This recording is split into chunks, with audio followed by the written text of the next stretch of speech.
사전 질문을 받았어요. 호응이 없고 말을 절까봐 여러분 이런 표현 하시면 안 좋아요.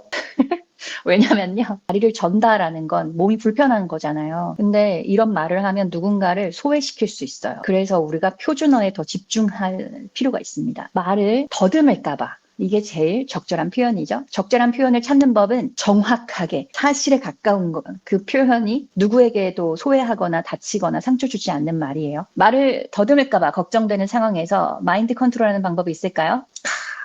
아주 좋은 질문인데요. 호응이 없을 거라고 생각을 하잖아요. 호응이 없어요. 내가 긴장을 할 거라고 생각하면 긴장합니다. 이게 말이 중요한 건 생각하는 게 그대로 나오잖아요. 긍정적인 화법뿐만 아니라 긍정적인 생각을 하시는 게 제일 좋아요. 그리고 호응은요, 내가 만드는 거예요. 내가 무슨 말을 한다고 해서 그들이 반응을 해주는 게 아니라 제가 만드는 겁니다. 저는 강연 시작할 때 어떻게 하냐면요. 보통은 대기실이 있어요. 강연장 가면 강사 대기실, 거기에 좀 있다가 강의 시간에 맞춰 나오죠. 저는 마치 결혼식 부모님처럼 앞에 나와 있어요. 그래서 한 분 한 분을 인사하고 안녕하세요, 반갑습니다 하면서 계속해서 눈을 맞추고 감사 인사를 해요. 너무 감사하잖아요. 목숨을 내어서 저한테 와주셨으니까. 전 그래서 앞에 나와서 하객 맞이하듯이 계속 인사해요. 그렇게 하나둘 청중이 모이잖아요. 이미 저를 처음부터 호감을 가져요. 그래서 강의할 때 웃고 있어요. 저도 엄청 웃어요. 전 옛날에 긴장을 많이 해서 표정이 굳었고요. 전 긴장하면 냉소적인 사람이 돼요. 녹음한 걸 들어보면 아주 차가운 목소리가 되더라고요. 긴장하는 사람은 대부분 저처럼 차가워져요. 더듬거나 이런 것보다는 더 차가워지니까 더 많이 웃으세요. 그러면 호응이 자연스럽게 따라와요. 강의 잘하는 사람, 유튜브에 유명한 연사들 있죠. 그런 분들 보면 웃어요. 그러면 다음에 따라와요. 반응이. 그렇게 여러분이 계속해서 믿으세요. 나는 오늘 진짜 기분 좋을 거야. 나는 오늘 사람들을 다 반길 거야. 내 앞에 있는 우리 사장님 오늘 내 보고 듣고 진짜 기분 좋을 거야. 이런 확신에 차서 하세요. 그러면 그렇게 될 거고요. 저 역시도 오늘 2,000명 가까운 분들이 신청해 주셨는데요. 오늘은 파티다. 이런 생각했어요. 2,000명이 한 자리에 모이면 얼마나 멋있겠어요? 그리고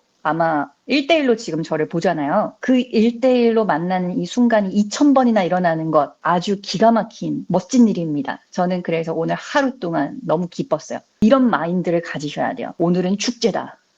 오늘 이 순간은 특별하게 기억 남을 것이다. 그렇다면 훨씬 더 재미나고 즐겁고 행복한 일들이 많이 펼쳐질 거예요. 다음 질문인데요. 즉석에서는요. 이때 만약에 여러분이 좀 혼란스럽다면 그때는 두 가지, 세 가지라는 표현을 쓰는 걸 권합니다. 제가 설득반이라는 수업을 운영을 한 지 이제 1년이 됐어요.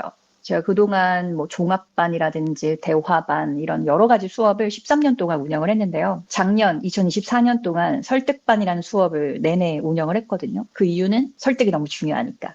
그리고 발표든 보고든 회의든 설득으로 들어가면 훨씬 더 좋은 결과가 나온다는 걸 깨달아서 이 수업을 계속하고 있고 이때도 말씀드리는 게 세 가지, 두 가지, 다섯 개 말씀드리겠습니다. 이런 말 하지 말자 그래요. 그 이유는 너무 쉬워서예요. 너무 뻔해서. 세 가지로 말하는 건 너무 쉬운 일이잖아요. 그래서 진짜 말을 잘하고 싶다면 잘 들리게 해야 되죠. 근데 계속해서 세 가지 이 표현이 발표 장표에 끊임없이 나올 겁니다. 10분짜리 발표라고 해도 각 장마다 소주제가 다르잖아요. 여기서는 세 가지를 말씀드리겠습니다. 다음 장에서 두 가지를 보실 수가 있는데요. 이렇게 하다 보면 그게 더 쉬운 말이라서 사람들의 머릿속에는 그게 세 가지 무슨 말을 했었는데 이렇게만 기억해요. 그런 차원에서 저는 하지 말라고 말씀드려요. 너무 쉬우니까 배우지 않아도 그건 잘할 수 있잖아요. 다만 즉석에서 말할 때는 그나마 유용해요. 왜냐하면 상대방이 기억하기 쉽기 때문이에요. 즉석에서 뭔가를 들었는데 그 사람이 기억해야 설득력이 생기고 대화의 결과가 좋아지죠. 잘 들리고 내가 떠나도 그 사람이 기억하기 쉬우려면 두 가지로 요약할 수 있습니다. 하나는 뭐고요? 다른 하나는 뭐예요? 라고 표현을 하는 게 좋아요. 그러니까 이때도 첫 번째, 두 번째, 세 번째 이런 표현을 쓰지 말자고 저는 말씀드려요. 너무 쉬우니까. 그리고 반복적으로 나오면 그것만 기억되죠. 이때 하나는 이란 표현을 쓰는 게 훨씬 좋습니다. 전 책을 진짜 볼 때마다 그 표현이 다 나와요. 소설책에도 나오고요. 자기계발서는 물론이고요. 하나는 이라는 표현으로 숫자를 헤아릴 수 있어요. 네 가지를 말씀드릴게요. 하나는 뭐고요? 다른 하나는 뭐고요? 또 하나는 뭐고요? 마지막 하나는 이겁니다. 이렇게 하나는 이라는 걸 토대로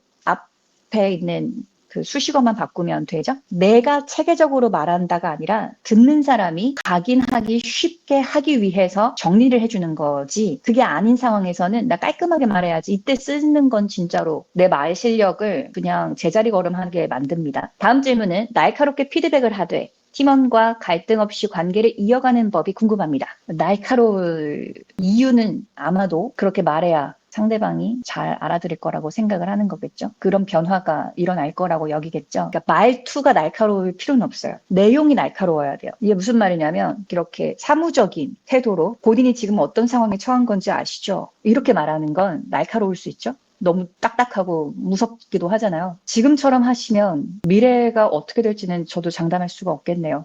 이런 얘기, 또는 팀원들 사이에서 피드백이 되게 안 좋은 건 본인이 알고 계시나요? 이렇게 말하는 거 너무 차갑고 너무 상처받을 것 같죠. 근데 사람들은 이렇게 말을 해야 상대방이 어느 정도의 자극과 충격을 받고 변할 거라고 여기는데요. 반대로 생각을 해보자고요. 그런 말에 상처받습니다. 제일 좋은 건 팀원이 일하면서 행복해야 되고 진짜로 내 일처럼 일하는 게 가장 좋은 성과를 내는 거잖아요. 그러려면 더 사랑해줘야 돼요. 실제로 더 다정해지고 더 잘해줘야 돼요. 그리고 어떻게 이거를 그를 위해서 말할지를 끊임없이 고민해야 돼요. 굉장히 어려운 일이에요. 아마 사랑하지 않고 그가 마음에 들지 않을 거예요. 그때 날카로워져요. 왜 저런 사람이 나랑 같이 일하지? 마음에 안 드는 거예요. 근데 그럴 필요가 없이 모두는 나와 다 연결되어 있거든요. 이 사회는. 그 생각을 계속 해야 돼요. 그래서 끊임없이 그를 위한 얘기, 나와 상관없이 어떻게 하면 그가 좋을까?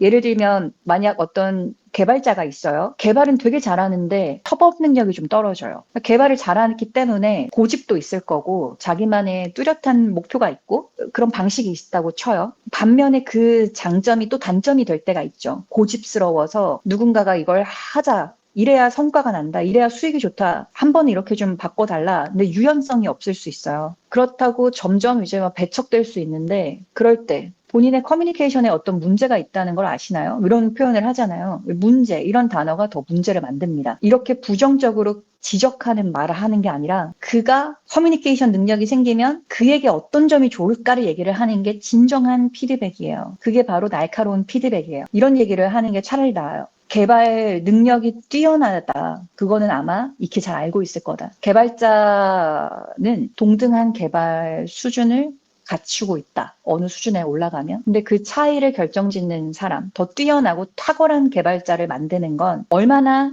내 개발을 다른 사람에게 설득시키느냐, 얼마나 그 사람과 좋은 관계를 맺으면서 내가 원하는 방향으로 이끌고 가느냐. 결국 커뮤니케이션 능력이다. 지금 본인에게 커뮤니케이션 능력이 더해지면 앞으로 훨씬 나은 미래가 펼쳐질 거다. 나는 그 미래가 보인다. 의사소통에 더 많이 신경을 써보자. 올해는 개발 능력 충분하다. 어떻게 할 수 있을까? 고민해봤다. 흥버튼 수업 듣자. 이런 얘기. 그러니까 정말 좋은 방법은 조언의 방향과 올바른 방법이 나와야 돼요. 커뮤니케이션 능력을 키우세요까지만 얘기하면 그는 고민해요. 유튜브를 들어야 되나? 수많은 말 강의하는 사람 중에 누구 걸 들어야 되지? 책 봐야 되나? 오프라인 수업 찾아가야 되나? 고민해요. 당황하게 만드는 피드백은 최악이에요. 그건 본인이 그 방법도 갖고 있지 않으면서 조언을 하는 거는 굉장히 이상한 거죠. 고민을 더 많이 해서 그렇게 얘기를 해야 돼요. 그러면 갈등 없어요. 저는 그 방법으로 많은 우리 수강생분들에게 피드백을 드립니다. 저의 피드백을 듣는 분들이 예리하다라는 표현을 하지만 그런 말은 안 해요. 상처받았다, 이런 말 안 해요. 아무도 안 해요. 그건 제가 그를 위해, 수강생만을 위한 얘기를 끊임없이 하기 때문이에요. 다음 질문. 무례하게 말하는 사람에게 감정을 드러내지 않고 일침하는 방법이 있을까요? 아주 재미난 질문입니다. 무례한 사람에게는 제가 최근에 만든 영상인데요. 무례한 사람한테 제가 이걸 어려워하는 이유가요. 다정한 세상을 추구하지 않습니까? 무례한 사람한테 일침을 가하는 건 사실 공격에 가깝기 때문에 제가 추구하는 다정한 세상과는 거리가 있어요. 그럼에도 이걸 얘기를 해야 하는 상황이 오면 저는 이걸 어떻게 다정하게 풀어갈까 고민을 많이 해요. 제가 다정이라는 그 단어에 계속해서 주목하는 이유는요. 제가 다정하지 않은 사람이었고요. 제가 무례하게 말하는 사람한테 일침뿐만 아니라 만침을 넣을 정도로 아주 거세게 말하는 사람이었어요. 싫은 말, 무례한 말, 저주의 말, 이런 말을 전 정말 잘하는 사람이었어요. 나를 다치게 해, 당신이 더 다쳐. 이렇게 만드는 사람이었거든요.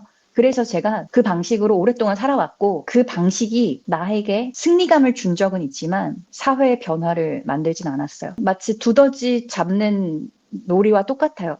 두더지가 한 마리 나오면 우리 망치로 치죠? 근데 또 한 마리 나오면 또 치잖아요. 일침을 가하는 건 그런 거밖에 안 돼요. 계속해서 문제가 생길 때마다 문제를 해결해야 돼요. 근데 근본적인 문제는 바뀌지 않았다는 거. 근데 그 해답이 결국엔 다정이라는 거에 제가 발견을 해서 다정한 세상을 만들어야지라는 걸 한 거예요. 그래서 제가 말씀드리고 싶은 거는요. 무례하게 말하는 사람이 무례하지 않을 수 있다가 첫 번째입니다. 오해가 전 컸어요. 그의 말투나 그가 쓰는 단어가 내 삶에 자극을 줬던 단어들이었던 거예요. 왜 저렇게 말하지? 라는 생각이 드는 이유는 그의 말투에 기분이 나쁜 거예요. 근데 실제로 우리의 언어는 참 달라요. 어떻게 지내요? 라는 소설책이 있어요. 거기에 표현한 것은 언어는 지문과도 같다 그랬어요. 지문은 여러분 이게 아무렇게나 공개되면 안 될 만큼 되게 중요하고 개별적이잖아요. 언어도 마찬가지예요. 영어, 태국어, 중국어, 한국어 이게 아니라 각자가 쓰는 언어가 너무나 달라요. 그걸 지문이라고 표현을 한 거죠. 저는 그 말에 동의합니다. 내가 나의 인생에는 무례한 단어라고 생각했던 그 말이 그 사람에게는 일상적인 단어일 수 있어요. 그러니 기회를 줘야 돼요. 그게 오히려 더 성숙한 사람입니다. 그럼에도 저건 진짜 아니다 싶을 때는 있어요. 그럴 때는 어떻게 하냐면요. 히읗 발음을 명확히 하면 됩니다.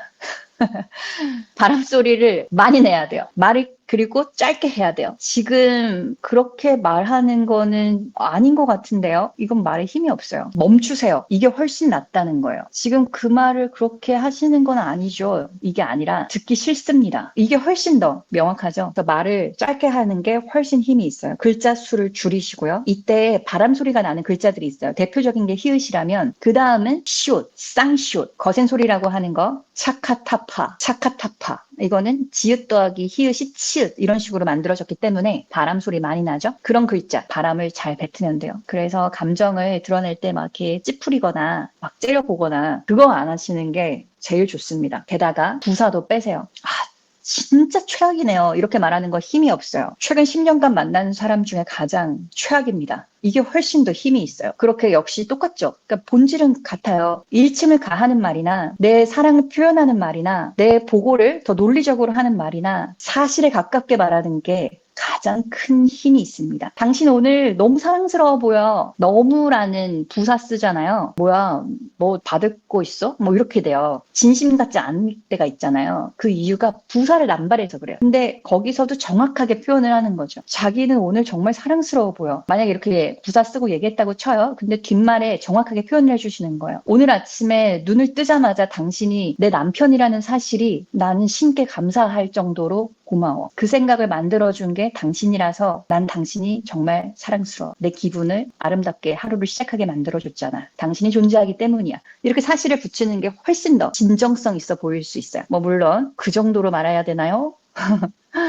그 정도로 말하면 더 뭔가 받을 게 있는 것처럼 보이는데요? 라고 할 수 있겠지만 표현하는 것은 정확하게, 진실하게, 사실에 가깝게 끊임없이 닿으려고 노력을 해보시면 좋겠습니다. 끝으로 곤란한 질문을 받거나 잘 모르는 부분에 대한 질문을 받았을 때 유연하게 대처하는 말의 기술은 무엇일까요? 질문을 돌리면 돼요. 질문을 답하려고 해서 곤란한 겁니다. 제가 대화의 정석이라는 제 책에도 이걸 쓰는 그 시기에 수강생분이 1년 질문을 했어요. 교사인데요. 학부모들이 개인적인 걸 묻는 거예요. 선생님 결혼하셨어요? 네. 남편은 무슨 직업이에요? 집은 작아요? 어느 동네 사세요? 뭐 이런 식의 개인적인 질문을 하는 거죠. 곤란하잖아요. 그렇다고 학부모인데 답변을 안 하기에는 또 곤란하고 어떻게 해야 되냐고 그랬어요. 저는 그 교사에게 곧바로 물어봤어요. 왜 질문하는지 여쭤보셨어요? 안 했대요. 한 번도 왜 그런 질문하냐고 묻지 않았대요. 바로 이겁니다. 곤란한 질문은 내가 답변하려고 해서 곤란한 거예요. 근데 실제 의도는 다릅니다. 언어는 다르다고 했잖아요. 남편 있어요? 아니요. 없는데요? 네. 결혼했는데요? 라고 답할 수 있지만 그걸 물어보는 의도가 분명히 있어요. 물어보면 돼요. 왜요? 왜 그런 게 궁금하세요? 이렇게 물어보면 돼요. 대신 웃으면 됩니다. 진짜로 왜 궁금한지 묻는 거예요. 제가 최근에도 어떤 분이 여기 치앙마이에 지인들이 있는데 그분이 사업 취업회원. 저한테 그러더라고요. 영상을 찍을 때 가장 중요하게 생각하는 것이 뭔지, 또는 자기 입장에서 어떤 걸 제일 먼저 하면 좋겠는지를 조언을 얻더라고요. 대부분은 뻔한 얘기를 할 수 있어요. 누구에게나 통하는 얘기. 그냥 시작하세요. 그게 제일 좋아요. 지금 당장 한번 찍으면서 말을 해보세요. 이렇게 표현할 수 있겠죠? 근데 그 사람이 그 질문을 한 이유가 있을 거잖아요. 저는 답변하기 전에 바로 물어봤어요. 왜요? 지금 사업에서 영상이 어떤 역할을 하면 좋겠어요? 영상을 생각한 지는 얼마나 됐어요? 계속 물어봤어요. 그랬더니 아주 이야기가 쏟아지더라고요. 이렇게 질문을 하면 진짜로 궁금했던 걸 물어봅니다. 그분이 진짜 궁금했던 건 그거였어요. 지금까지는 인스타그램이라든지 유튜브 광고 같은 걸 할 때 마케팅 차원에서 외주 업체도 고용을 하고, 또는 홈쇼핑 방송을 통해서 제품도 판매해보면서 이렇게 상품을 알리는 걸 계속 해왔는데, 채널이 분산되어 있다는 거죠. 그래서 한 채널, 자신만의 채널로 집중해서 외주를 쓰지 않고 할 수 있는 방법, 그게 제일 궁금한 거였어요. 그러려면 완전히 결이 다른 질문이 나오죠. 그래서 저는 얘기했던 게, 대표님인 본인이 이야기를 하자. 어떤 직원을 쓰거나 외주 프리랜서의 어떤 모델을 찍지 말고 대표님이 스스로 나오세요. 대표님이 창업한 스토리가 재미있어요. 그걸 들려주세요. 그리고 그 생활용품을 직접 사용하면서 어떤 점이 좋은지를 자연스럽게 이야기를 해보시라. 그게 더 진정성이 있다라는 얘기를 했어요. 요즘은 사람이 더욱더 그가 누구인지를 알면 그 제품까지 더 궁금해하는 시대잖아요. 그러니 여러분, 곤란한 질문이라고 생각 안 할 수 있는 게 더 중요하고요. 잘 모르는 부분도 마찬가지예요. 질문을 더 파고 들어야 더 답변을 해줄 수가 있어요. 그리고 만약 보고를 하는데 나와 관련하지 않았거나 내가 아직 찾아보지 않은 거였다면 자신 있게 이야기하세요. 대신 이때 시간을 밝히세요. 아직 그 부분은 미처 조사를 못했습니다. 죄송합니다. 이건 아니에요. 그 사람을 위한 말. 내일 오후 3시에 보고 드리겠습니다. 그때까지 찾아서 정확하게 전달드리겠습니다. 이 말이 훨씬 더 일 잘하는 사람처럼 보이죠? 그렇게 시간을 정확하게 표현을 하고 지키려고 하는 거 역시 잘 대처하는 방법입니다. 여러분, 질문은 여기까지였는데요. 이 댓글창에 엄청나게 많은 질문들이 있었군요. 와, 저 이제 봤어요. 개인 채팅창에 머물러 있었어요. 마지막에 V분이, 그래서 나이가 몇 살이세요? 끝까지 물어볼 때는요. 그때 너무 싫잖아요. 그러면은 밝히세요. 전 나이를 말하고 싶지 않습니다. 이때도 역시 씀에 강한 바람 소리를 내야 돼요. 전 나이를 밝히고 싶지 않습니다. 그만 물어보세요. 이렇게 이야기를 해보세요. 다른 질문은 다 좋아요. 나이는 빼주세요. 이렇게 말하는 거 역시 괜찮겠죠? 근데 역시 그런 질문을 할 때도 그 사람이 나와 다시 볼 사람인가, 내가 다시 보고 싶지 않은 사람인가, 이건 구분할 필요가 있어요, 여러분. 제가 다정한 이야기 또는 상대방을 배려한 이야기, 상대방의 어떤 결과가 더 그에게 좋을까, 이런 걸 우리가 생각하자고 했잖아요. 근데 그때 더 우선한 건 나여야 해요. 내가 저 사람과 관계 맺고 싶다. 내가 저 사람이 있어야 내 삶이 행복할 거야. 이렇게 나 중심이 제일 좋아요. 내가 없이 그 누구를 생각할 수 없어요. 그러니 결국은 나 자신한테 가장 다정해야 되고, 나 자신이 어떤 삶이 나에게 더 행복과 재미를 줄 것인가, 그걸 많이 생각해 주시면 좋겠습니다. 강의가 앞으로도 계속 있을 거예요.